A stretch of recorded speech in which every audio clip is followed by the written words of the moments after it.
கர்த்தரை நான் எக்காலத்திலும் ஸ்தோத்திரிப்பேன். அவர் துதி எப்பொழுதும் என் வாயில் இருக்கும்.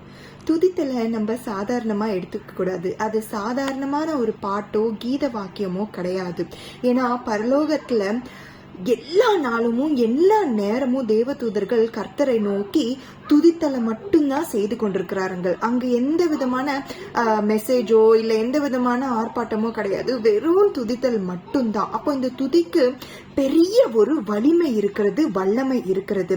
இன்றைய தினம் கூட என் வாழ்க்கையில இருக்க கஷ்டங்கள் மாறணுமா, என் வாழ்க்கையில இருக்கிற எல்லா பாகாலுடைய அந்நிய பலிபீடங்கள் தகர்க்கப்பட வேண்டுமா, அப்பொழுது நிச்சயமாக நான் கர்த்தரை நோக்கி துதிக்க வேண்டும். என் முழு இருதயத்தோட என் முழு ஆத்மாவோட நான் துதிக்க வேண்டும். இருதயத்தோட நிறைவுதான் வாயில இருக்கிறது, வாயில இருந்து வருது அப்படின்னு சொல்லிட்டு நம்ம எல்லாருக்குமே தெரியும் இல்லையா? வாய் பேசும். அப்போ எப்பொழுதும் என் வாயில் இருக்கும்னா அப்போ எப்பொழுதும் அந்த துதித்தல் என் இருதயத்திலும் இருக்க வேண்டும் அப்படின்றதான் தாவீது அவ்வளவு அழகாக இந்த சங்கீதமாக நமக்கு பாடி இருக்கிறாங்க.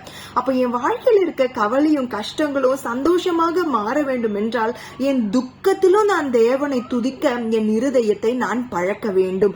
அப்படிப்பட்ட ஒரு துதித்தல தேவன் ஒரு பெரிய காரியமாக, ஒரு பெரிய அபிஷேகமாக, ஒரு பெரிய ஆஃபரிங்காக அவரு கன்சிடர் பண்றாரு. என் துதித்தல நான் சேட்னஸோட கூட இல்லாம ஜாயோட கூட நான் செய்வோமே ஆனால், நம்ம செய்வோமே ஆனால் அப்பொழுது பரலோக கதவுகள் நமக்காக திறக்கப்பட்டு நம்மளுடைய பாவங்கள் எல்லாமே கர்த்தருடைய கிருபையினால நிவர்த்தி செய்யப்பட்டு நம்மளுடைய பலன் நமக்கு விரைவாக கிடைக்கும். அப்போ துதித்தல நம்ம நிச்சயமா சாதாரணமா எண்ணக்கூடாது. அது சாதாரண பாட்டு இல்ல, பவர் அப்படின்னு சொல்லி நம்ம துதிக்க வேண்டும்.